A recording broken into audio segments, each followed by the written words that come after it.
Naglulutuan na ako guys. Use oil gamit. Oh, di ba?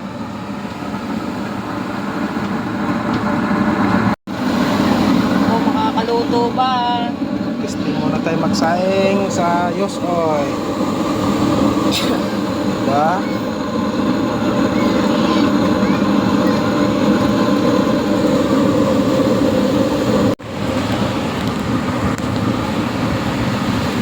Gumulo na guys. So, diba? Bagong lutuan na ako.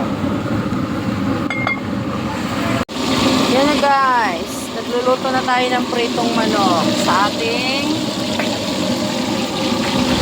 DIY. O, yan. Langis yan. O, yun. Mga use oil.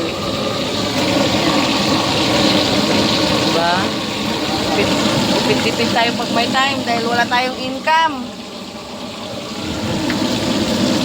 Yan.